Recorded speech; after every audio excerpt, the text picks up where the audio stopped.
This guy's story is kind of amazing. So this is basically a farmer billionaire. Love it. In. And I feel like I can rule the world. I know I could be what I want to. I put my all in it like no days off. On the road, let's travel. Never okay, let me give you this back. one. This is kind of a crazy story. So, do the words John Bragg mean anything to you? No, All right. they don't. Didn't mean anything to me either. Shout out to Shane Parrish over at Farnham Street. He did a great podcast with this guy that caught my attention. This guy's story is kind of amazing. So this is basically a farmer billionaire. Love it. In. And like, there was only two sources for this: Farnham Street and the Van Trump Report had written about this guy. There's the only things I could find. He's got a biography as well. But all right, so here's this guy's story. I just think there's a bunch of factoids about this guy that I just think you're gonna love. You're gonna love this guy's whole aura, his vibe. He is the Billy of the week. Cue the music. $1 million isn't cool. You know what's cool? $1 billion. John Bragg, this guy grows up on a family farm, like a sawmill or something like that. And when he's in high school, you know, what do teenagers do? They start to experiment. They start to dabble. Maybe a little bit of, maybe girls, maybe weed. No, blueberries. He tries to harvest blueberries for the first time at 13, 14 years old. You know, he gets the itch. And then he goes to a local blueberry farmer. He decides, hey, can I pick blueberries for you? And he picks blueberries all year. His last year of high school, him and 4 or 5 other blueberry pickers end up making $4,000 each picking blueberries, which was a lot of money at the time because this guy's very old. And he realizes, oh, wait, I can pay for college if I just pick blueberries every year. And so he's making, college was like 10 or 12 grand. He's making $4,000. He realizes, oh, I can do this. My parents otherwise weren't really going to be able to send me, but I could do this. And so he makes more money the next year and the next year picking blueberries. Finally, when he graduates, he's got a couple options on the table. Plan A was going to be to become a teacher. And he was going to make, I think, like $3,800 or something like that, being a teacher, an extra $100 if he coaches like the basketball team or something. And plan B was, let me go work on the family business, maybe over time, buy out my dad on the sawmill. But he decides to go plan C. He's like, I think this blueberry thing, there's something to it.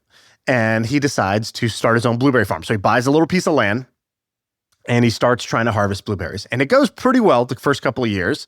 He's doing all right. But a couple years in, there's a problem in the blueberry industry, which was that one year there was just huge supply glut. So there was way too many blueberries, not enough buyers, and prices crashed. And so he's like, shit, could have quit, but he's like, no. I'm just going to figure out what I should have done differently. He's like, I need basically like a backup plan, a sort of, an insurance. And he wasn't doing financial insurance, but he's like, I need another way to make money in case this ever happens again. Never again will I let this happen to me where I'm at the mercy of the prices. And so he decides, I think I need to build a packaging and freezing plant for blueberries. Now he's got no money, but he's like, I'm going to try to do this. So he goes to the other blueberry farmers. He says, hey guys, we all just got whipped. Let's put some money in together and I'm going to build this plant. And then you can use the plant too. You could freeze and package your stuff too if we ever have oversupply. And so they do that. He borrows money from the bank. He gets money from the other farmers. He starts to build this thing. No experience, by the way, no manufacturing, no factory experience, but he's like, I can do this. So he builds this plant. And in the first year that they build the plant, he's ready for 2 million, a capacity of 2 million. But they only produce 100,000 because there's this crazy frost that kills all the blueberry production that year. And he's like, oh my God, I owe so much money. and we came in at like 5% of the estimated freezing capacity. This is terrible. I have this empty factory now. I owe a lot of money. And basically it's like, dude, you gotta just let this go, declare bankruptcy, move on with your life. Instead, he calls another guy who he knows, McCain, and he's like, yo, what's something you need to make, but you don't want to make? Is there anything? Give me the last thing you want to do, but you should do it. And the guy's like, all right, I got you. Onion rings. He's like, onion rings? Okay. He's like, can you send me like a file about it? So he gets like a little book on how to make onion rings. And he's like, all right, say less. I'm never going to ask you another question. I will figure this out from here. And so he's got an empty factory, but he turns it into just for that one season or whatever, he makes onion rings for this guy. It just tides him over enough to continue. And so he carries on and he ends up building something called Oxford Frozen Foods, which today controls about 40 to 50% of the global supply of blueberries. It's like 70 million pounds of blueberries they're making every year. Dude, they still have onion rings, blueberries and onion rings and mozzarella sticks on their website. Yeah. You never forget. You never forget who got you there. And so he builds this absolute juggernaut over time, and they become bigger and bigger and bigger. His brother invents this like blueberry picker that can do the work of 35 like humans doing this. And he's like, oh, amazing. And then what he does is he actually like gives it out, basically like freely shares it with other blueberry farms too. He's like, what's good for one is good for all. Here we go. And so he wants the entire blueberry industry to grow because he's like, the more the blueberry industry grows, the better we all do. I don't want to be the biggest fish in the smallest pond. I want the pond to get bigger. And we're competing with all the other fruits out there. So if we can up our production and we can have more blueberries, we can build more innovative products, this is going to be good for everybody. And so he's got this very interesting business philosophy. He ends up then going in to a new business. So it's many years later. Actually, I think he kind of did this around the same time. I shouldn't say many years later. I don't know the exact date on this, but it wasn't like once he was already like huge. It was like somewhere around the same time. TV was picking up, and cable TV was picking up. And this guy's from Nova Scotia, population 9,000. And so they held an auction. They were like, hey, all right, who wants to buy the cable TV rights for Nova Scotia? Nobody shows up. He's the only guy there. And so he picks up the cable TV rights for that area. And he's like, all right, I don't even know what to do with this. Like, I guess I'll put like some old recorded programming on here. There's like no programming basically. But he's like, whatever, let's do this. And so he's in that business and he's losing money the first couple years. And his dad's like, bro, you got to figure this out. Like this, you can't just keep bleeding money over here. And so he cuts his costs. He tries to figure this out. And he finally gets it to like kind of a break-even point or whatever. He ends up over the next, couple of decades building the largest private telecom company in the country. And he owns cable TV networks, everywhere. He does a bunch of acquisitions. He takes on a bunch of debt and he ends up buying up others. And he goes down, down the stack. So whereas most TV companies want to do the sexy, fun stuff, they get into original programming and content, and they're like, content is king. He's like, yeah, no, you know what's king? Fiber. Like, I'm going to go own the underlying infrastructure for cable TV. And he ends up building this juggernaut. And so this guy ends up now, he's like, whatever, much older now in his 80s or something like that. And he's worth $1 billion. He built the largest farm, fruit farm, basically in the world. And he's built the largest private telecom company in the country. Isn't this kind of amazing? This is amazing. I'm as you're telling me this, I've noticed there's a trend amongst this era of people. Was he doing it right when cable was getting started? Yeah. Man, there's a trend. So Ted Turner, who eventually went on to start CNN, he owned a billboard company, which he parlayed into a radio station, and then eventually a cable news network, CNN, cable news network. Do you know another guy named Jim Pattison? Have you heard of Jim Pattison? No, who's that? Dude, Google Jim Pattison. Another Canadian guy. Look at what he looks like. He's like a small... yeah. I've seen this guy before. He's like one of the richest guys in Canada, right? Yeah, he's like one of these guys who is like, he's like an Energizer bunny. It's like a wind-up toy. Like he just can't stop like moving. But I think his story was he at a young age opened up a car dealership, and within 3 years he bought like a plastic manufacturer or something very like out of left field. And then another thing. Now he owns a telecommunications business, but he also owns like Ripley's Believe It or Not. And I think that like the Pattison Group, which he owns the whole thing, I think has 100,000 employees or something insane like that. And then another one is, his name's John Cat. His last name is crazy. I'm going to butcher it. Catsmandiditis? Yes. Is that it? He's got a condition, Catsmandiditis. Wait, do you know him? Do you know him? No. So he started a grocery store. I think it was called Apple Foods. Dude, let me just tell you this. Any guy who looks like this, if I just showed you this photo and I said, rich or poor? Yeah, you already know everything about him just by looking at him. One photo. Yeah, like when he gives you a handshake, he's pulling you in. Do you know what I mean? You can just look at him and you know what he's going to do. He's going to pull you in. He's going to smack you really hard on the back shoulder. Yeah. And no chance this guy has one wife. By the way, let me just look this up. I'll bet you anything right now. There we let's go. just Wikipedia. If you Google his kids, 2 wives. they're Told you. beautiful. First Yeah. wife, divorce. Yeah. New wife, Margot. This guy started Apple grocery store. It's like a 20 What? it's a 20 store chain in New York City. Like it's tiny. But Okay. then he bought a radio station. And then that's like how he got extra rich. And then I think he also bought a cable news network as well. And so my point being is there's this And then a refining company, and then dude, he owns energy like company. like an airline. I think he owns like a small private airline. He owns everything. There's this type of entrepreneur where they're kind of cowboys, where they start in one thing and they get into media eventually. And a lot of it happened in the 80s, the late 70s and the early 80s when cable was getting popular. And it was sort of like the first version of a SaaS business. You know, it was recurring revenue, huge TAM, kind of weird and unknown. People weren't sure what to do. Right. And I believe that a lot of the cable news networks, they were regulated by the FCC, and you had a certain satellite. Like you could only own X amount of satellites. Like there was some type of like limiting blocker where only a certain amount of cable companies could even exist. And so if you were able to like get in on that, it was almost a near monopoly. Ted Turner came along, and he was one of the first guys that like petitioned Congress and was like, "This is nonsense. We need more competition." And that's when CNN came about. But this whole era, I like how sometimes when we explain these things, it's kind of like when I explain stuff to my kids, like they're like, how does the picture come on the TV? Like, where is this coming from? And I'm like, satellites. And they're like, but how does it get from a satellite to our TV? I'm like, it shoots it. It like shoots the video. It's shooting Gabby Dollhouse at that tower, I think.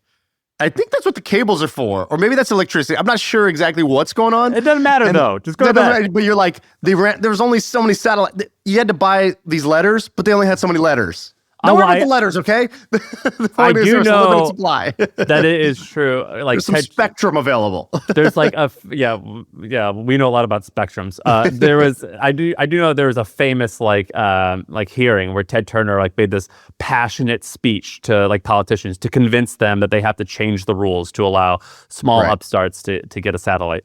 But anyway, that's cool. I like this Blueberry guy. All right, so a lot of people, they'll talk about how you need $1 million and 3 years of experience to start a business. Nonsense. If you listen to at least one episode on this podcast, you know that is completely not true.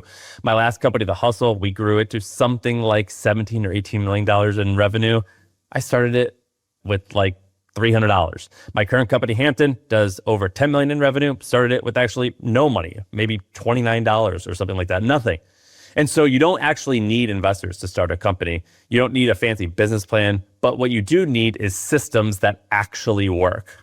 And so my old company, The Hustle, they put together 5 proven business models that you could start right now today with under $1,000. These are models that if you do it correctly, it can make money this week. You can get it right now. You can scan the QR code or click the link in the description. Now back to the show. Let me give you some of his little business isms, his philosophies. Okay, so, and this is again some of this from Shane Parrish's stuff. And dude, I can just tell this guy Canadians are in Midwestern people where I'm from. They're the same people, aren't they? Yeah, it's like it's a species in its own.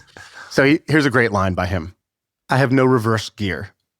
I just thought that's an amazing line, which is like, he's like, yeah, when things got hard and the blueberry crop died and then the factory is empty, like I just didn't consider going backwards. I did not consider, like it was just not a gear I have to either stop or reverse course. Like I just decided I have to find a way through, and the onion rings were the way through. Another thing that I thought was interesting, which was kind of counter to conventional advice. So, most people who are in the business, the game of business, Buffett and all the real estate guys, the famous phrase they all say is, you make your money on the buy. You don't make your money when you sell. If you buy it right, then you're going to make money. Dude, I read that line like after I bought 3 real estate projects that I totally lost money on. I was like, shit. I'm being serious. Like it's not like the fine print, by the way. This is like the first thing you learn. Like I was like reading a Warren Buffett book, and I like read that quote, and I remember thinking like, that was literally the exact opposite of what I thought it was. You were just doing the John Bragg. So here's John Bragg's philosophy: intentionally overpay. What? Okay. I'm in. So he goes, early on, I intentionally overpaid for acquisitions, and word spread fast. If you want to sell to John Bragg. You'll get a fair price, a quick close, no games. Which I love that. Like if I'm going to put that on my on our like little mini private equity shop website. I feel And like he said that advice typically isn't right though. Well, typically not. So here's the caveats. Here's the caveats of, they say like, the amateurs learn the rules, or the amateurs don't know the rules, professionals know the rules, and then masters know when to break the rules or whatever that thing is. This is kind of when to break it. So he goes, I will overpay as long as it's something that's only available once. Because when opportunities are scarce, you need to pay what it takes. I know many people who tried to nickel and dime and then spent the rest of their life regretting not getting that key asset. So I think in the realm of buying the TV rights, when they're only going to be up once, and whoever gets it's going to own it. That's like a time to overpay.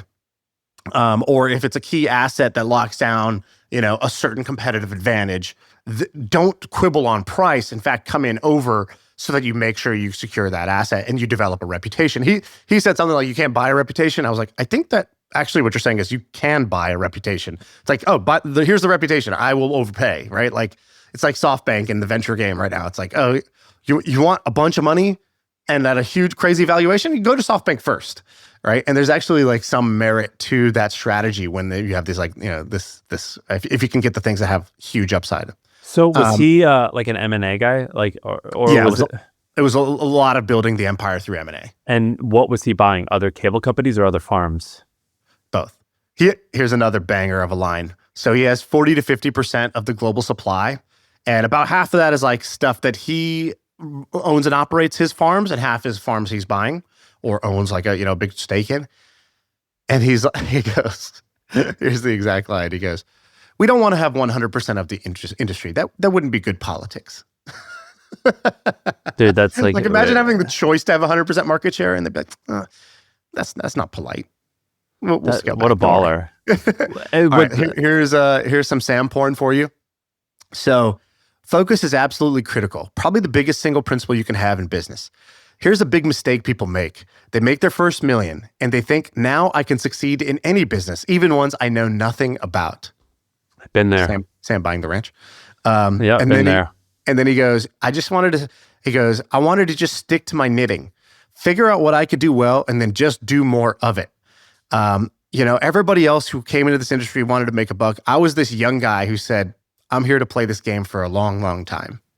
This guy's awesome. This guy's awesome, right? Yeah, I think he's my uncle. Then he goes, here's a couple other great quotes. The guy who asked the question to me looks better than the guy who knows the answers. I like that. Done. Did you get all this from Shane's podcast with him?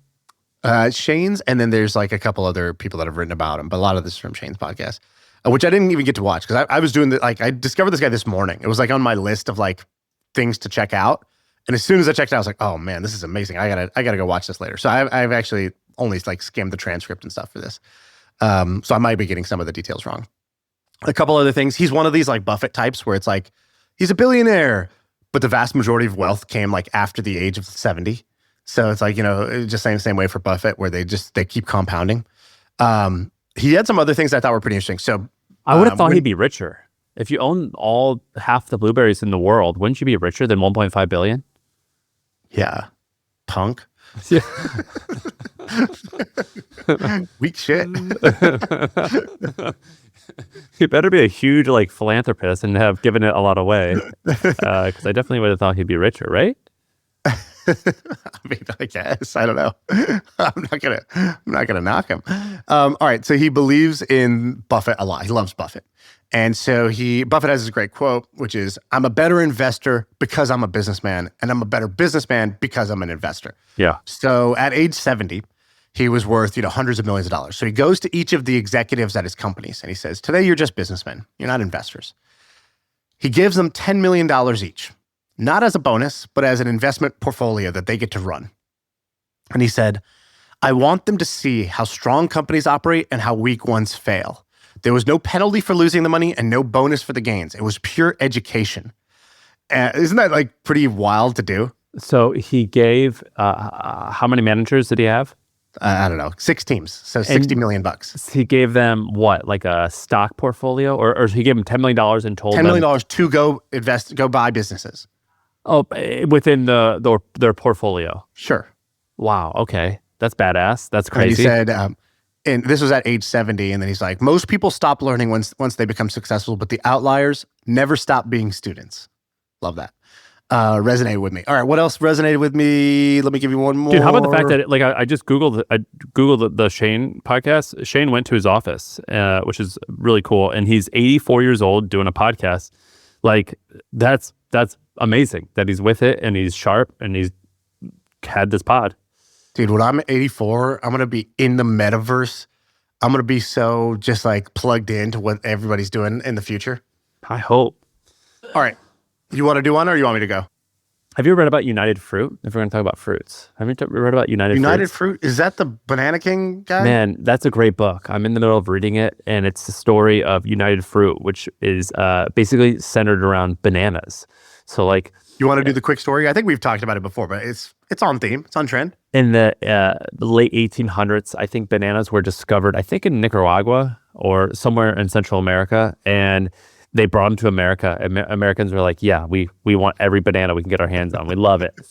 It even got to the point where, like, I think in the 1920s, when immigrants would land at Ellis Island, we gave them a banana, and that was like, you're here now. This is this American thing, and it's sort of American because like when you get to Hawaii and they give you the lei and like it was like a banana. And the banana company, United Fruit, it became so big that it was basically a monopoly, and they did the same thing where they tried to hide that they weren't a monopoly for years and years and years. And Sam the Banana Man, I think his name's Samuel Zamuri. He was, I think, a Ukrainian immigrant. And he started out like with like a fruit cart, like walking the streets. And his whole thing was he would sell ripes. And so the way it worked is a banana train would start in one part of the country, I believe Louisiana, and it would slowly make its way up over 7 or 8 days to the northern part of America. And along the way, it would drop off at bananas at different markets. And his whole shtick was he was going to sell ripes, meaning bananas that were already becoming a little bit brown that they previously thought were throwaway bananas. And he was like, oh, I'll buy them for a fraction of the price, and I'll just be really fast at getting them to where they need to go. And he eventually becomes so big that by the time he's in his 60s, he takes over United Fruit, and it's a big... Well, he starts with $150, and by the time he's 21, he's got $100,000. And this is way back in the day, right? So this is like a lot. That's a lot of money. And he keeps on going, and it gets to be and that's, you're saying he's basically... He starts as just like a dude on the dock or whatever, like a dude on the side of the road, taking their discarded trash and going and hustling it and selling it. And by the time he reaches his peak, he buys the whole company where he was initially just like taking their discarded trash. And the book is called The Fish That Ate the Whale because he was the fish and he eventually ate the whale. But it gets even crazier. So Samuel Zamuri, he has a lot of admirable qualities. You know, he's this like hardworking immigrant. He's pretty quiet. And he's like a stoic guy, but he's kind of a warlord because at one point Nicaragua, like, they have like some type of meltdown and a new president or dictator comes in charge and they won't sell them bananas, and so he funds a coup. So he basically gets like a small unit of like 10 or 20 people to like help this other guy assassinate the current leader and take over. And that leader was like, all right, thanks for getting our back. Now you could have some more bananas. And so that's kind of like the story of Samuel Zamuri. It's pretty badass. Got that killer instinct. Let's go. This is pretty wild, right? Like, imagine a story like that today. Is there such a thing? I can't think of, I mean, what Elon does in rockets is like pretty, like, you're kind of like dominating another planet, like, potentially. I mean, that's like pretty crazy. Coup of like the Republican Party this year. Like going to the point of like actual like funding a militia. I guess like Donald Trump is doing this, like where he's like, for shits and giggles, I'm gonna like play a joke and run for president, and it just kind of starts to work. But yeah, I mean, it's a pretty crazy story. So it's been great. So I did something this weekend and I thought about you, and I've been holding this in me, like waiting to like talk to you about this. But like a man in Lent or November, holding it in. Yeah. Oh man. Yeah. If you know, you know. So I saw a Broadway play for the first time ever this weekend. Phenomenal. Oh, wow. Which Phenomenal. It's called Oh, Mary. It's basically about Mary Todd, who was Lincoln's wife. And it's just like a comedy. It was fantastic. Never really been to a play, honestly, my whole life. Because you judged it or just happened to not go? What's the deal? Yeah, I don't know. Like, it just wasn't on the list of things to do. It didn't make its way into my life. And I finally went. The first thing is I thought of you because you had made an offhanded comment a while ago that you cared about like writing a show. Yeah, I just thought it would be cool. I went and saw one and I was like, oh, that would be kind of a fun thing to work on. Yeah. So you had the same thing I did, which is like, it was like a new art form that you hadn't previously experienced. And then you go to it and you're like, I understand the appeal now. Was that right? Yeah. I had gone to a bunch when I was a kid. And so I think I liked it from that. Like, I was a theater kid when I grew up. So I liked it. Now, how's it related to this podcast? Well, for one, if you Google Oh, Mary revenue, you can see there's a website called BroadwayWorld.com where they estimate the revenue of each show. I guess they look at like if they're selling out and the average ticket price online. And this thing, Oh, Mary, I think it's been live for June of 24. It came out, and it's been making $1 million a week. So it's doing quite well. And it started off with about $4 million in funding to get going. And it all reminded me of this podcast that we did about 2.5 years ago. You didn't make it, but we had this guy named Michael Harris. Did you ever look into who Michael Harris was? What was it, Death Row?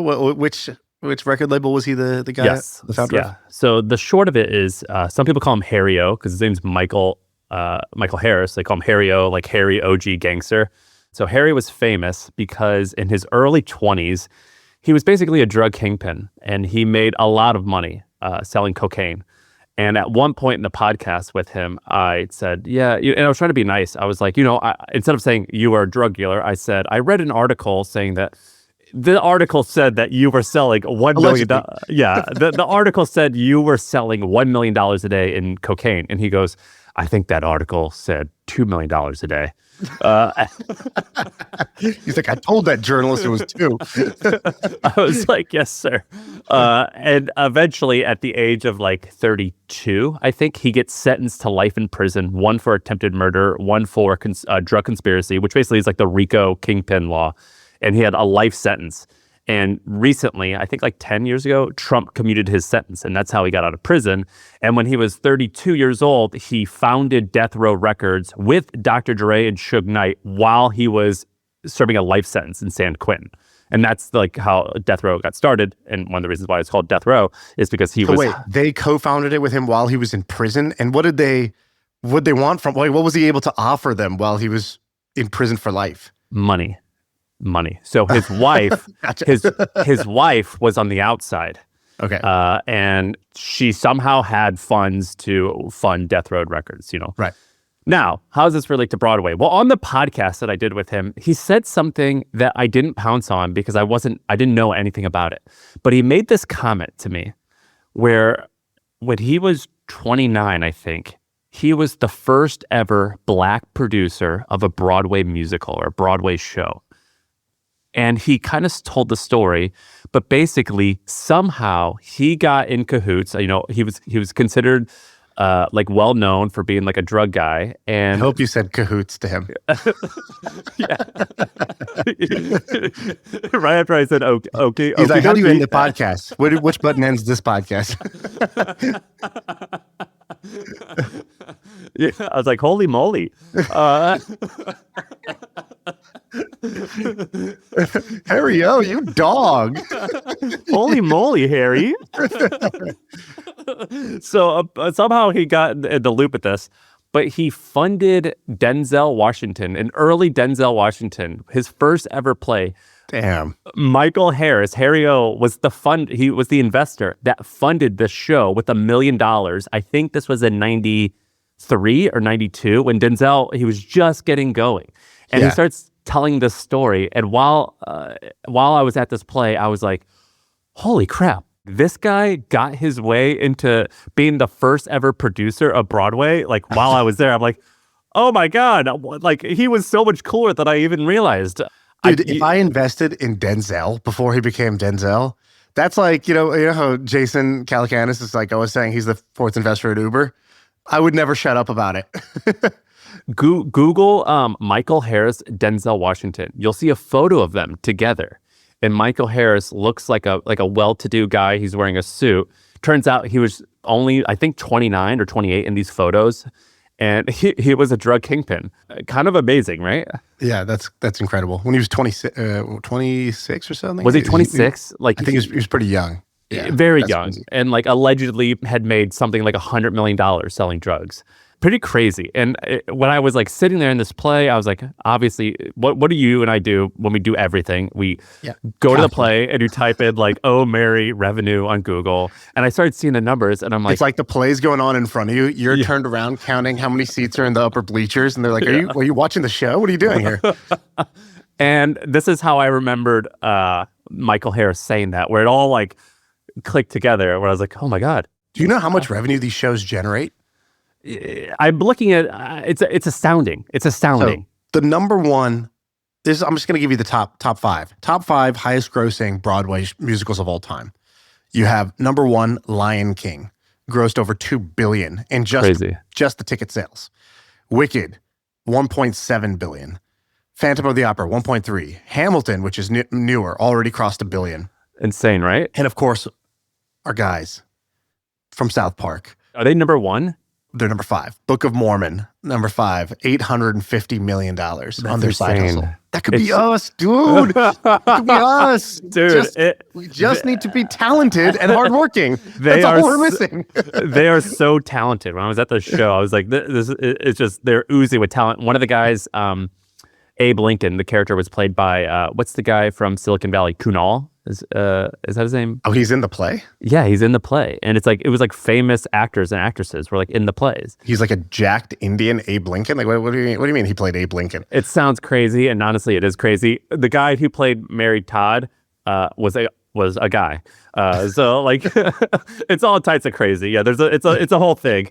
But I just had to like nerd out with you about this. So I looked into this pretty hardcore. So it's definitely a like outlier hits business, just like most it's angel businesses. Investing. Yeah, it's angel investing because, and then I was looking at the venues. I was like, should I own the best venue in San Francisco? Like, can I go buy the San Francisco, like, you know, I forgot what it's called, like the theater or the opera house, whatever. There's like 3 or 4 different theaters for this. And I was looking at them because the theaters make money either way because the shows have to pay rent. They got to be like, hey, we want to do 60 days on stage. They're like, great, we'll take your money, right? Whether that show becomes a hit or not, they paid the money up front. So I thought that was kind of interesting.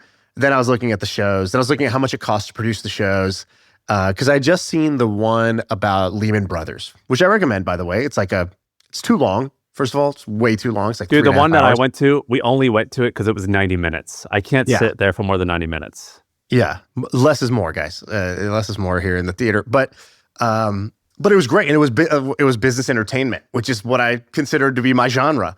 And I was like, damn, if they could take, I wasn't even interested in learning about the Lehman Brothers. If they took an uninteresting subject to me, but they made it great, and I remember the story because of it, this is cool. This is a really cool format. And so, yeah, I'm definitely interested in that. If somebody actually knows how to do these things, I would love to talk to you. So email me. Maybe we can make something. I have a story in mind, but we had Tim Ferriss on the pod, and like the top comment on YouTube was like, "Rich guys finally discover board games," and like, and like this one's all gonna I be paid like attention to the rich guys part. I was like, yeah, hell yeah, thank you. No, this one's gonna be like the bros discover plays. I'm like Sam, they were singing in the middle of that. You're talking 1 second, then they're singing. It's incredible. But it's all part of the story. Listen up. The old playbook is slowing you down. AI broke the funnel. Loop marketing fixes it. It's a new era for marketers. AI is capturing search traffic, channels are fragmented, and generating leads feels less predictable than ever before. HubSpot's Loop Marketing Playbook will guide you through this unprecedented disruption. It's the system your marketing teams should use to move faster, connect deeper, and grow smarter. The modern growth playbook for the AI era. Built by HubSpot, designed for today's marketer. Get the Loop Marketing Playbook at HubSpot.com/loop-marketing to find out more and leave your competition behind. All right, back to the pod. All right, I got one more cool business story for you. So I'm watching a lot of sports lately. I know it's like everything's kicking out. Like football season just kicked off. Tennis was awesome. By the way, did you see have you been following? Do you follow tennis? Do you follow the US Open? A little bit. Like I went last year and like I kind of watched a little bit on TV. The Russian gal, she's an athlete, man. She's a freak. What's her name? Sabalenka, I think. She looks like a Terminator. So I follow. I've gone in and out of tennis. Right. There's many years where I won't even pay attention. Then there's like, oh my God, Nadal, he's amazing, and I'm watching these guys, and a great tennis match is up there. It's like very thrilling to watch a great tennis match.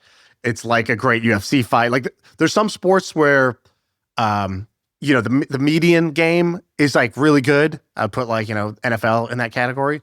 But then there's some sports where just the peak is just like peak drama, right? And like boxing and UFC are like that, where like the average thing's not that good.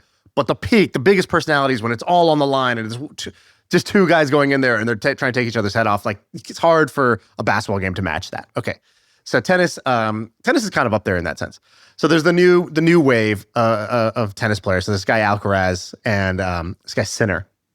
Did that happen? Did the men's final happen? It just happened, yeah. And so I really wanted Sinner to win because I just like went down the rabbit hole of this guy's YouTube highlights, and he's unreal. And the other guy is also unreal, but he's unreal when it's in the sense of like, a guy who just like does all the right things. It's like he eats right, he works out right, like he just does it. He just like prepares really hard. He's very talented. He's maximizing his potential. He's not like there's not a lot of like flaws to like attach with there. There's not a lot of like, it's like, oh, so you work hard and do all the right things. Great. Yeah, that's fantastic.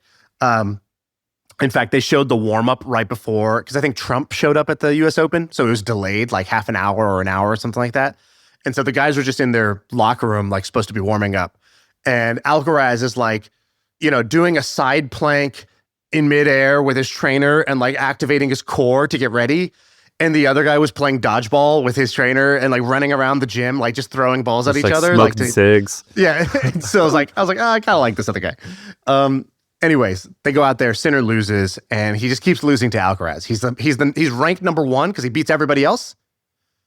But Alcaraz has beat him, I don't know, 4 out of the 5 last times that they've faced each other. And he's like, and so he had this great quote that I thought, like, forget tennis. This is just like a great like mindset quote. So they were talking about like, hey, it must be tough. You're at the top and then you're ranked number 1, but this guy seems to, you've had some tough matches. This guy's got your number a little bit.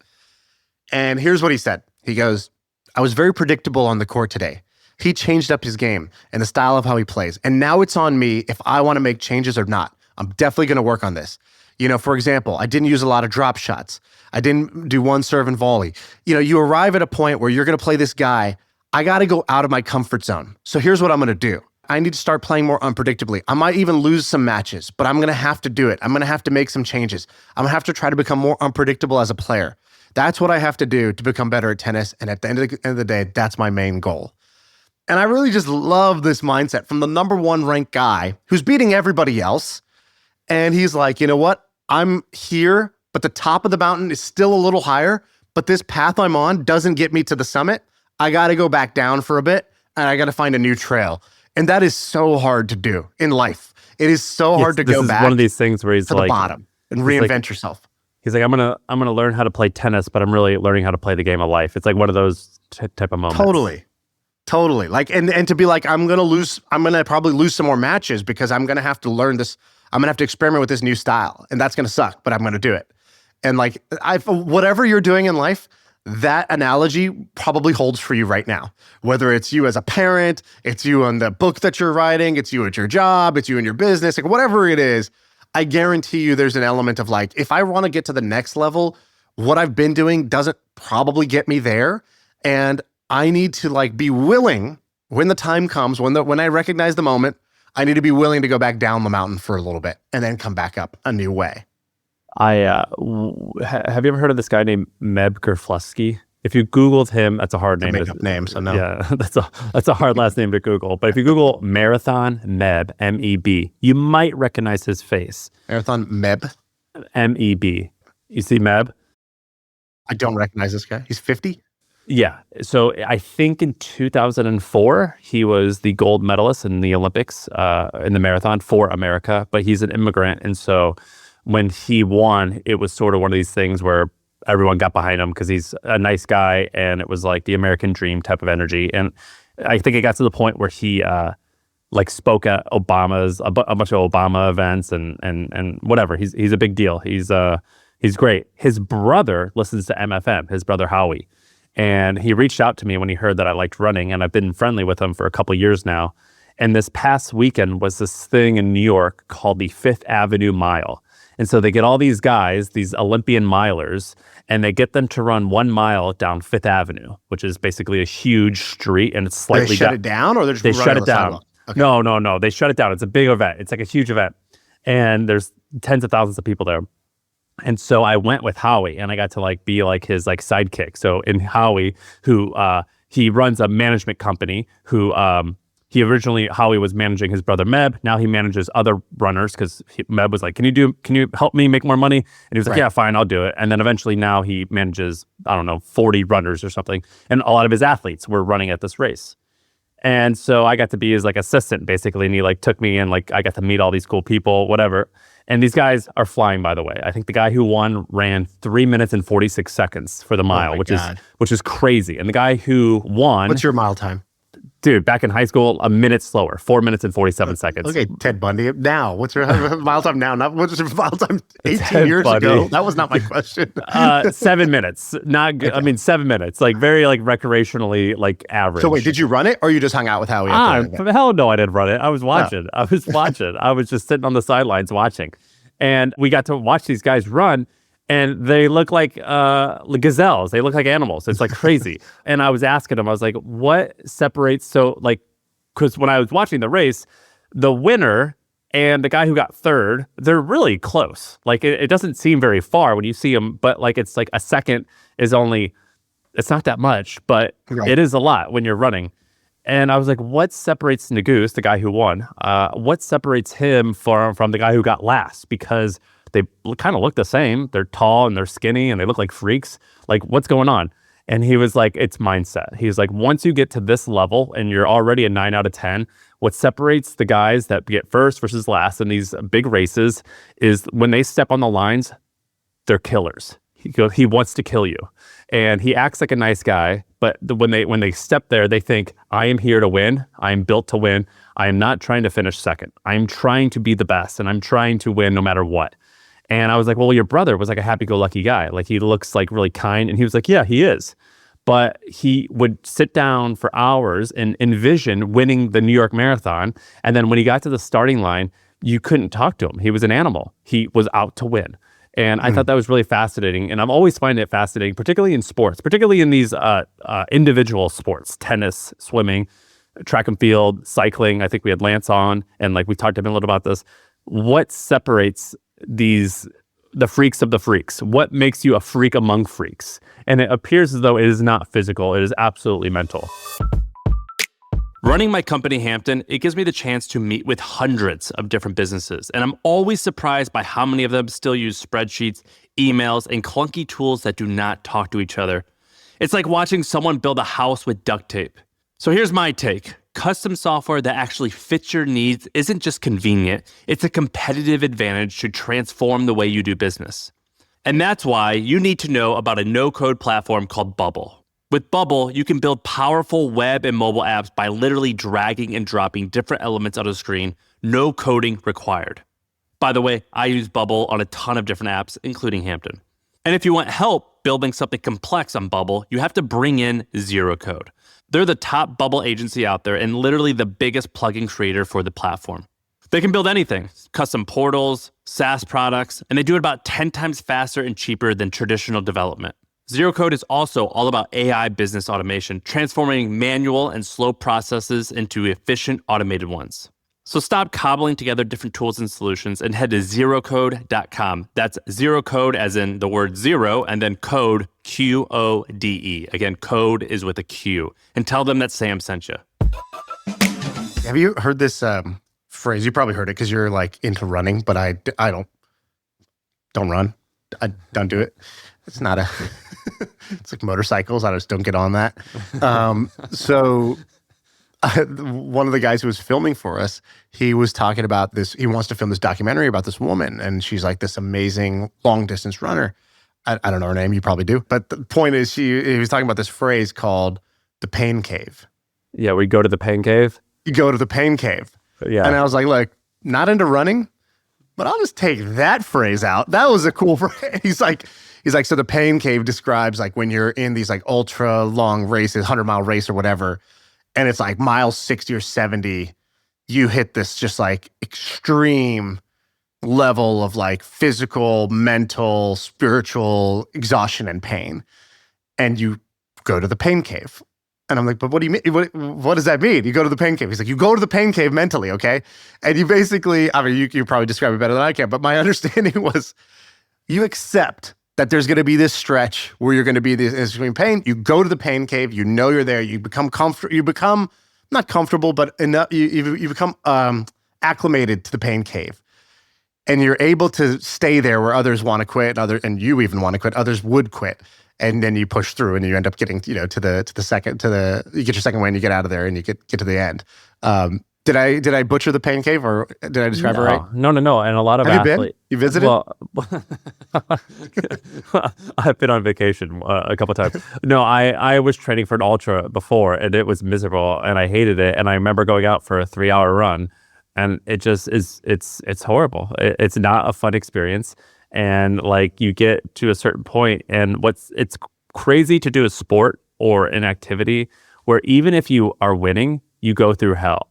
So we had Brennan Schaub on the pod, who is a former UFC fighter, and he said that one time he was fighting on a card, and the guy who was fighting above him, Crow Cop, who was the main guy, afterwards Brennan saw Crow Cop like on a stretcher, and Crow Cop had just won the championship, but Crow Cop still had gotten hurt, and he was sitting on the stretcher holding ice on his head or something like that, and he looked horrible, like he just got beat up really badly, even though he won. And Crow Cop was like, give him a thumbs up, and Brennan was like, these animals think that this is winning, and that's why I'm not going to be the best. It's because even when you win, you are beat down and broken, and they still are giving you a thumbs up of like, yes, we did it. And that's what separates the winners from the losers, is the guys who like are willing to go through the pain cave, because in a lot of sports, I think it's so fascinating. And I think this way about business or anything really in life, that when you win and you get everything you wanted, you still have to go through hell. And that's kind of fascinating and interesting to me, is like the mindset of these winners who can just eat so much shit. And honestly, business is the same way. It's not as physical, but it's still emotional, where even if you think that you're on top of the world or things are going well, I don't know if you've experienced this, where everyone on the outside thinks like, oh, you're the man, you must be killing it. I'm like, dude, it's really, really hard, and it feels like it's going to fall apart all the time. Yeah, I find that these phrases like pain cave or whatever, there's a lot of power in just having like a label to put on a thing, so that when you're feeling it, you don't feel like this is a bad thing, that you don't panic, and you don't feel like it's forever. You realize it's like a temporary phenomenon. And so I know that one of the things that people brought up to me is that this analogy that's been very useful. And it's like, if you're going to be an entrepreneur, intellectually, there's going to be these ups and downs. If I told you that, nobody would be surprised at that idea. Yet when it's happening, you're like, oh, you got that feeling in your stomach when you're going up and down a roller coaster, and it does not feel good, and you want it to stop, and you don't like it, and you think this is bad. And then you're like, but the thing we talked about on the podcast is like, you got in line for the roller coaster. Like, what did you think was going to happen? You stood in line, you waited, you chose this first. You knew this is the nature of roller coasters, and that there are no ups without downs, and no downs without ups. Like has to be, it's a necessary condition of doing this activity. So don't complain, and don't be surprised, and don't feel like woe is me, and don't victimize yourself, and don't think this is forever, because it's not. And so like that's been a very helpful metaphor for people, is just remembering like, you got in line for the roller coaster, baby. Like there was going to be ups and downs. Don't be surprised when they come. And a tactical thing that's helped me is I have this Slack channel I've told people about. It's called Highs and Lows. And anytime there's an extreme high or an extreme low, I go immediately and I put it in that channel. And I put my exec team in there as well. And the beautiful thing about it is when you go in there, you see something from like 4 to 6 months ago that was like an extreme low in the moment or an extreme high in the moment, and now it has like no effect. You're like, obviously if it was a low, it's like obviously we survived, it was fine. And even if it was a high, it was like doesn't have that same pull. And so it keeps you from in this moment going too high and too low, because you could just scroll back and see all the other moments that in the heat of the moment you thought were such an extreme, and now are like whatever, just random things of the past. How often are you adding stuff to that? All right, so last one was 4 months ago, and it was, oh cool, Trump just tariffed all of our goods 150%. So like imagine a thing used to cost us $10. Now we pay the $10, but then we pay an extra $15. That same item costs us $25. That's the full sales price of some items. You know what I mean? Like, oh, cool, we make no money now. Oh, got it. Cool. Business makes no money, thing out of our control. Like, got it. And then there was another one. And then there's a high 2 months before that when, this celebrity with 6 million followers is posting about our brand. And it's like, oh, that's awesome. But like now that I look at it, I'm like, who cares? I don't care.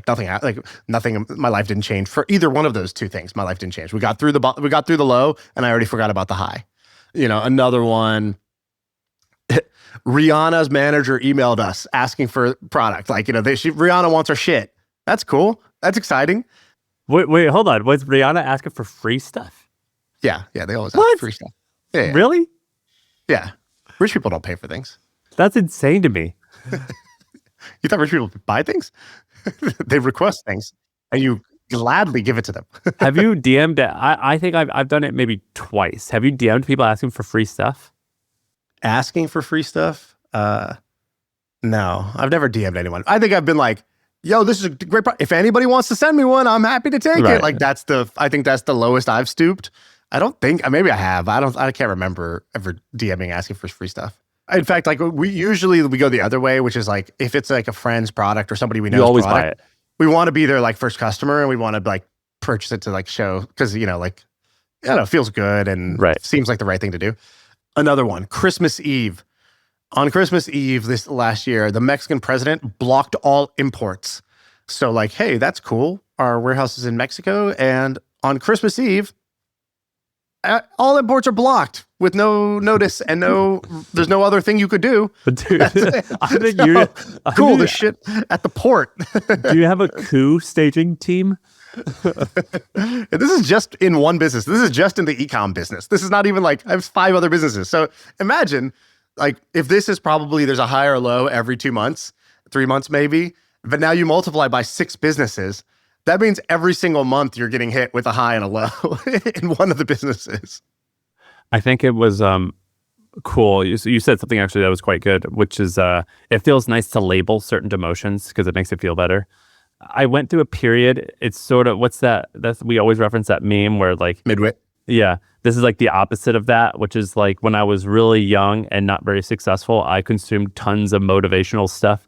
And then I started like doing some stuff, and I'm like, oh, that's for weaklings. All bullshit. And then now I'm like, no, I actually do like reading about like other success stories and love me a good quote nowadays. Yeah, like I actually do love that stuff because it feels nice to like label something. It's sort of like when you read a book and you're like, well, that was the best books. People say the same thing about them. They go, everything they said was obvious, but it felt nice for them to say it out loud, for me to read it and to be told what to do and remind me of the right things to do. And that has helped me all the time. I pretty much read like lots of like, or it's actually my YouTube page is like only motivational shit. Here's the trick. So I've rebranded it because liking motivation, that's a pretty low class thing to do. Okay. That's very low status. Low status shit. Oh, I need motivation. I'm so weak. I need a blood transfusion. It's basically what you're saying. You don't need motivation. You don't like motivation. You like wisdom. Yeah, oh my God. High class thing to like. All right? There. I helped you out. I listen to tons of wisdom and it gets me fired up. yeah. My favorite wisdom channel. Wisdom speaker. Yeah, there's this YouTube channel called Motivation for You. The best wisdom. Yeah, exactly. I'll give you another little label. So I was reading this book. Another high class thing to do. I found this like old book out of print. Had to like call a guy to get this book, and it's like it's amazing. It is such a thin book, and it's really amazing. What's it called? I'm not even gonna tell anybody, but it's my secret gem. And so in it, though, he talks about it's a book about how to have better ideas. So he's like this is great advertising exec who's basically like he's like, you know, and somebody asked me this, and I laughed when they asked me the question, and then I realized I didn't have a good answer for it. He's like, and then I started thinking about it. I couldn't get this question out of my head. And he's like, I have now come to the realization that producing great ideas can be as reliable of a process as Ford producing Model Ts on the assembly line.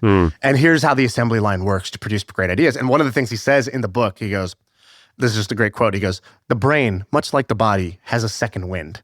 And because he's talking about like, there's going to be this point, like Pain Cave, there's a point in the process where you kind of fatigue out. He's like, I need you to hang in there for like, there's going to be another, you have a little like 10, 15% left. You're just going to give yourself a chance for the brain to have a second wind, much like the body. And literally like for the last 2 weeks as I've been working, I've hit this point where I'm like ready to like stop the thing, go be distracted. I want to open up Twitter, or I want to go eat some food or do something. And the brain has a second wind. Let me just give it a second here. And then I push through for like another 15 minutes, and it's actually like been like very, very productive. This one little simple idea. Can I make a guess as to who wrote that? And ignore this if it gives away too much. It was by a copywriter, if I had to guess. Is that right? It was by an ad man, yeah. So okay. he copyrights. It's crazy. Copywriters, like there's this weird underground world. I don't know if you ever have noticed this. There's copywriters out there where they sort of have a weird mystical like wizardry about them. And they end up learning about copywriting, but in order to be a great copywriter, you have to understand how humans think. And then if you could be a master copywriter, you're basically a master at learning about what motivates human beings, and thus you could teach all about life. But I've come across all these guys that are like old school internet marketers, but also people who are around even before the internet, and they often have these weird auras around them that if you find a bunch of their old landing pages, they explain some of the things that you're talking about. And you get on their web pages and you're like, I have to give you my money. And there's not even a buy now button. I have to track you down. But I've come across a bunch of these guys. One of them is Bill Bonner, the guy who started Agora. So Agora Publishing is like the $1 billion a year newsletter business that is quite shady. But another one is Mark Ford. Do you know who Mark Ford is? No, who's that? So he has this book called Ready, Fire, Aim on business. And he's pretty under the radar guy. I think he's probably in his 70s at this point, but he helped make Agora really popular. There's Eben Pagan. Do you know who Eben Pagan is? Yeah, Double Your Dating. Eben Pagan was a guy who was one of the first internet marketers because he got going in the 90s when the internet was just getting going, and he had an ebook called Double Your Dating, and he wrote it under a pseudonym called David D'Angelo. And Eben Pagan is another guy where if you Google Eben Pagan and come across his courses or books on copywriting, you get entranced. And it sort of becomes like a moment where you're like, I used to think this way, then I read this, now my life has just changed. Eben Pagan was one of those guys. A lot of old Russell Brunson stuff is like this. But there's a copywriting world that like you come across these old guys, or they're not old. Russell Brunson's not old. These guys our age. No, yeah. I mean like underground. I don't know how to explain it. No, yeah. It's like almost like they ruled the world, but they're not.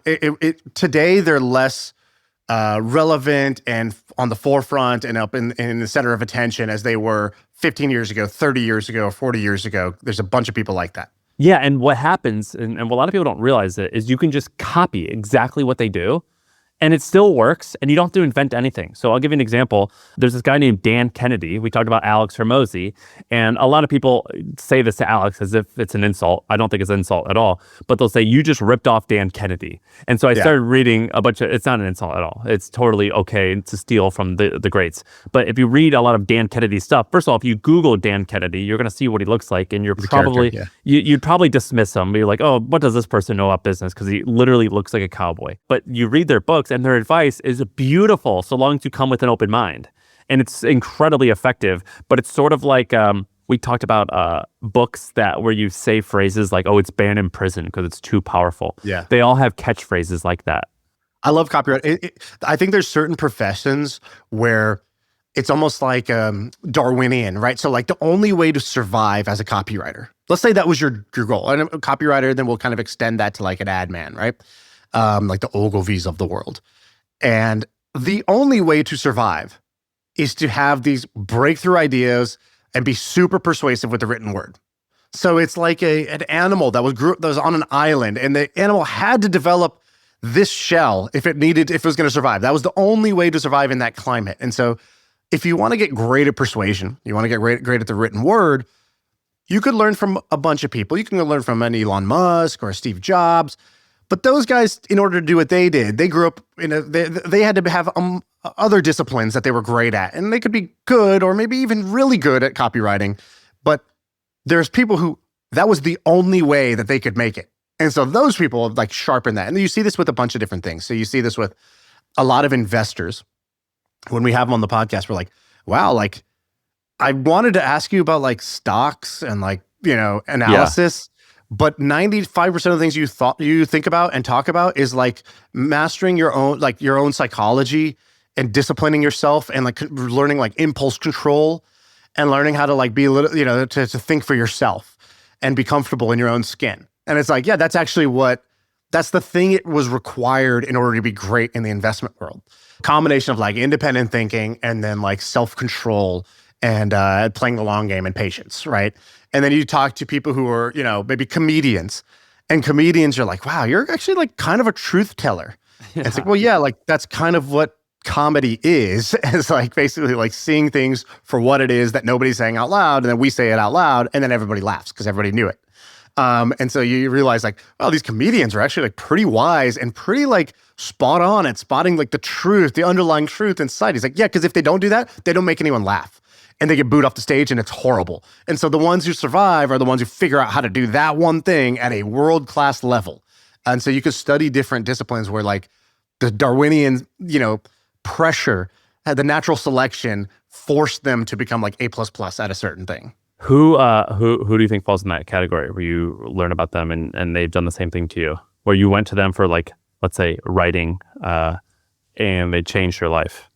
Seinfeld. Seinfeld is the easiest example. So I wanted this year, I was like, oh, like, could you like make yourself funnier? I just sort of assumed that like, growing up, it's like you either are funny or you're not. And in my house, like my sister's really funny.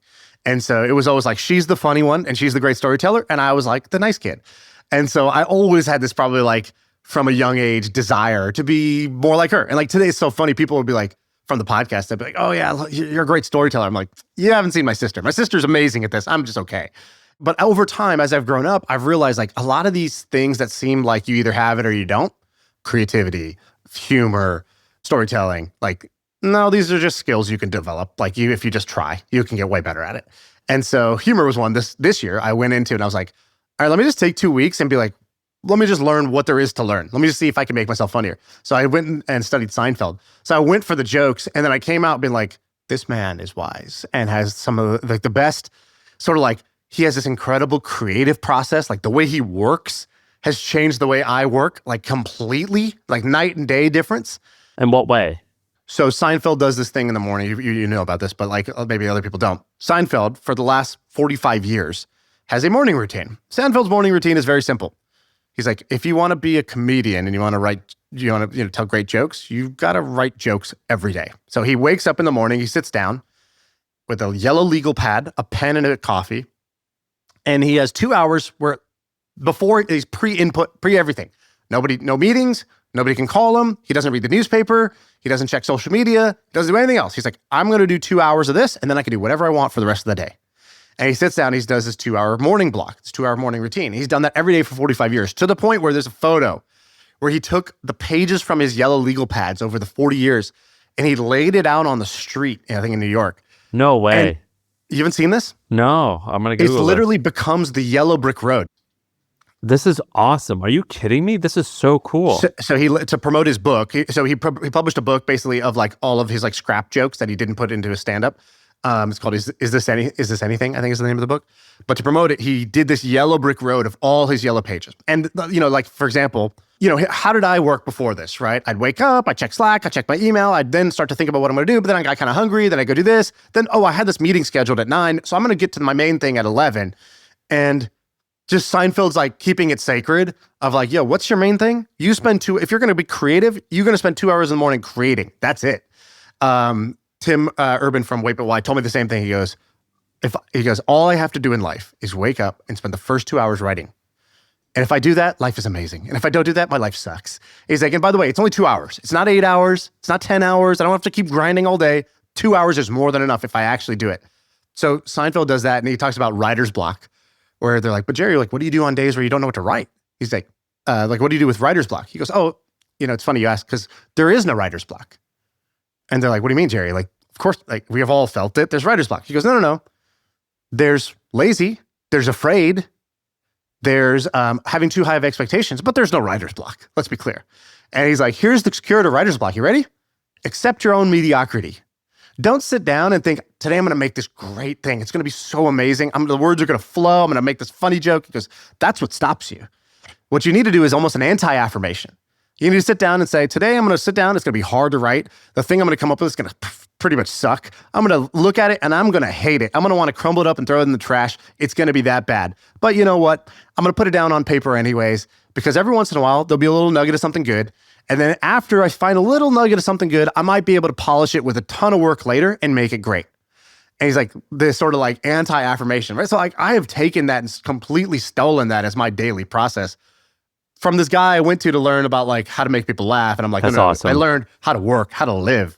Like he talks about, he does transcendental meditation. They're like, oh, that's really great. You love meditation? He goes, no, I just want to write great jokes. He's like, but you have to whip the mind. You have to whip the body. He's like, so why do I work out? To be a better comedian. Why do I meditate? To recharge my battery so I can be a better comedian. He's like, all this stuff I do is to be a better comedian. He's like, you'll learn pretty quick. If you don't work out, you're leaving, some of you on the table from being able to do your best work. If you don't do something like a meditation or something to recharge your mental battery, you're going to do worse work. Like it's just as simple as that, right? He's got a ton of stuff on that. That's so great. Jerry, I listened to a lot of his YouTube videos, his interviews, because it's the same thing where I learn more about life than anything. There's a famous one where he talks about like consultants, like in comedians and making jokes. The best. McKinsey. What's he say about that? So the joke is he's getting interviewed by, I think, like Harvard Business Review. And they go, you and Larry David famously wrote Seinfeld together with no writer's room, just the two of you guys. You wrote every single season, every episode. And burnout was one of the reasons you stopped the show in the end. Like, was there, and he goes, the Harvard Business Review goes, was there a more sustainable way to do it?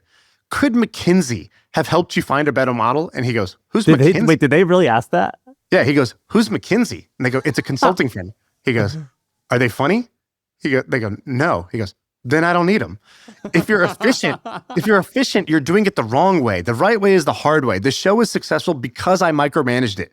Every word, every line, every take, every edit, every casting, that is my way of life. Did you have this up right now? Dude, I have like a dossier of Seinfeld. Like I studied this man. Like I went deep on this. That's awesome. Have you ever seen him live? Yeah, I've seen Seinfeld live. Honestly, wasn't that funny. But I was going to say the same thing. Love the guy. Don't love his comedy, actually. His stand-up is, his writing is the best. But his stand-up, for some reason, is just fine. Yeah, it's like just okay. I've been obsessing. But actually, it's in part why I really love this guy, right? Because he's been touring for 50 years as a comedian. 50 years. This is unbelievable. Like LeBron James is jealous of Jerry Seinfeld's longevity. There's like 50 years of unbelievable longevity as a touring comedian.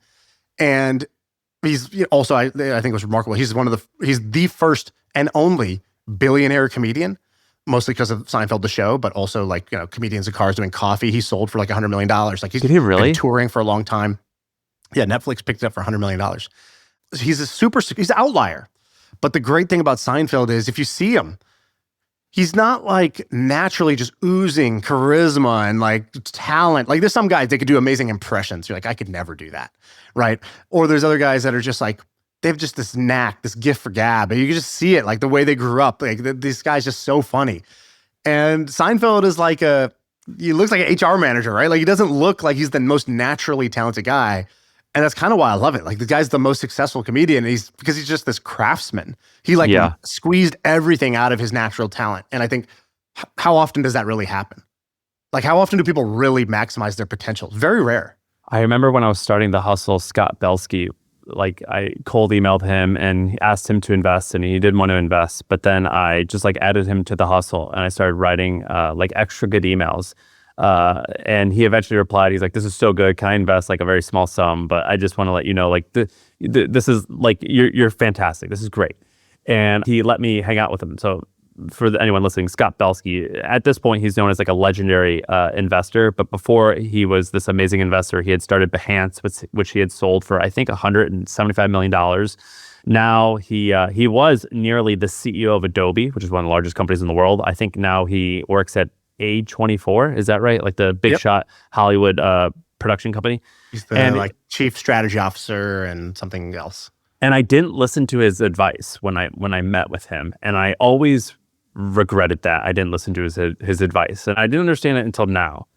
He basically was saying the exact opposite of scale, scale, scale. I was like, I need to automate this. I need to hire more people. I need to get away from writing this email every day and making it great. I need to add more revenue. I need to get more advertisers. And he was basically like, you need to go in a room and just not have anyone around. And you just need to write this email every single day for about 4 or 5 years and be, I'd never heard anyone use the word steward.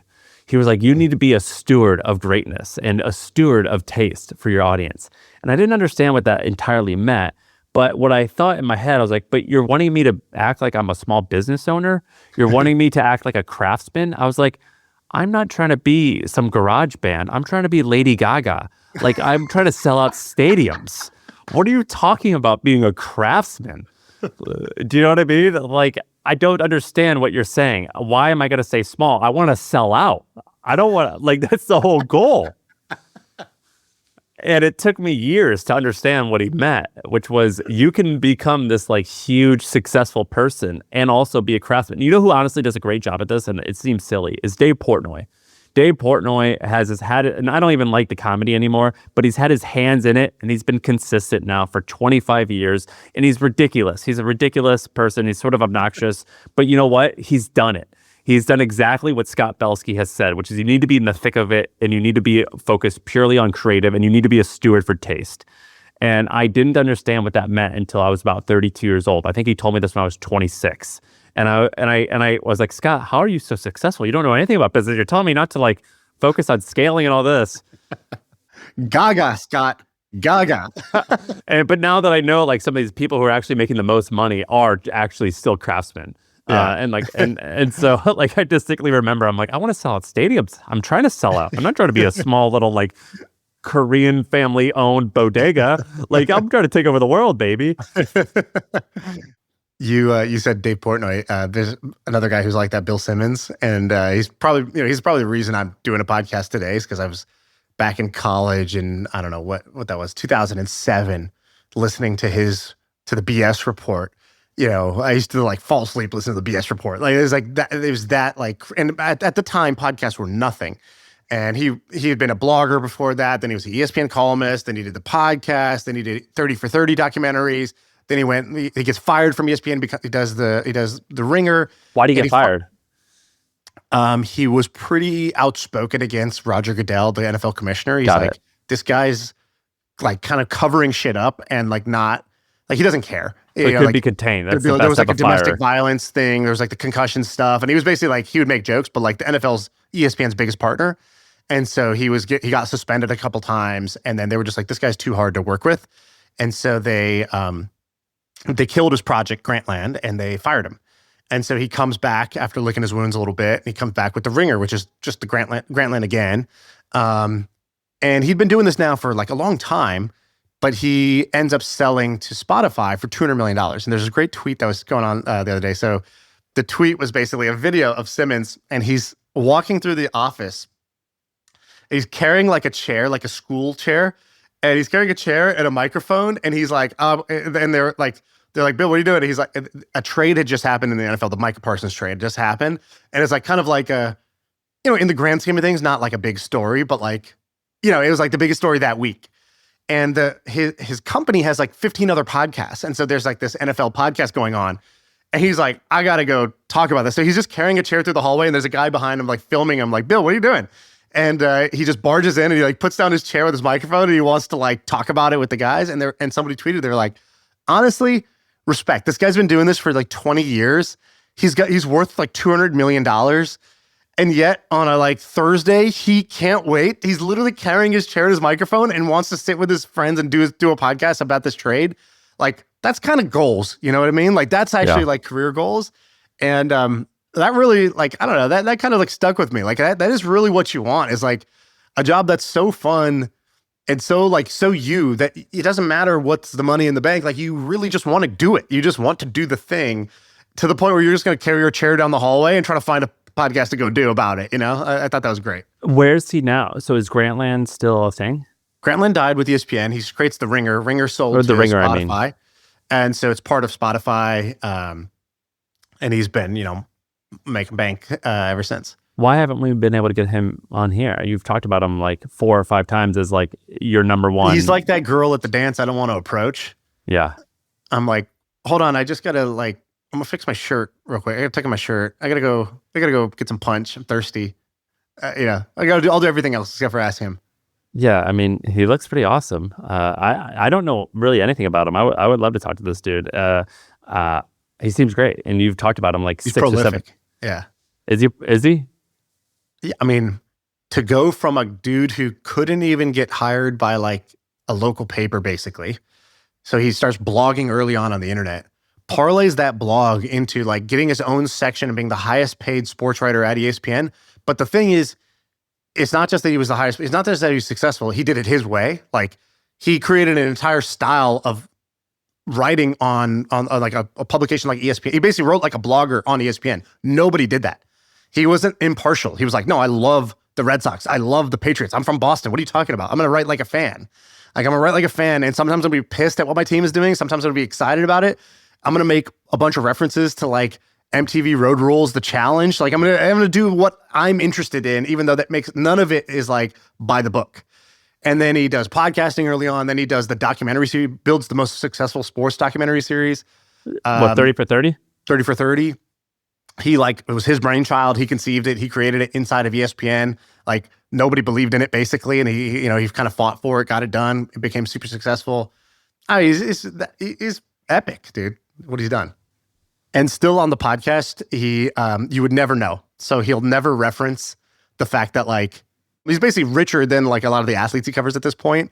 And he's super well connected to him, but he's tried to like he doesn't let that sort of creep into his content. Also, he didn't really rub it in ESPN's face, which he very much could have, because they like literally kicked him to the curb and didn't believe in him and told him like Grantland, the idea is a failure. Like that's a money loser, doesn't work. And he replicated the same business and sold it for $200 million. So, like he could have done a victory lap and never did. That's awesome. I'm a Bill Simmons fan now. There you go. Should I interview him without you? Yeah, I think you should. I would love that, actually. So Shaan's not here today, but he too says much you're his inspiration and he would do anything for you. But there's he's not been a here couple today. of these guests where you fangirl. That would be one where I'd be too much of a fangirl, and it really would be counterproductive to the podcast. That would be great to get you rattled. You're not normally someone who gets rattled. All right, that was a good episode. I enjoyed that, but that's the pod. I feel like I can rule the world. I know I could be what I want to. I put my all in it like no days off. On the road, let's travel, never looking back. All right, let's take a quick break because, as you know, we are on the HubSpot Podcast Network, but we're not the only ones. There's other podcasts on this network too, and maybe you liked them. Maybe you should check them out. One of them that I want to draw your attention to is called Nudge by Phil Agnew. And whether you're a marketer or a salesperson and you're looking for the small changes you could make, the new habits you could do, the small decisions you could make that will make a big difference, that's what that podcast is all about. Check it out. It's called Nudge, and you can get it wherever you get your podcasts.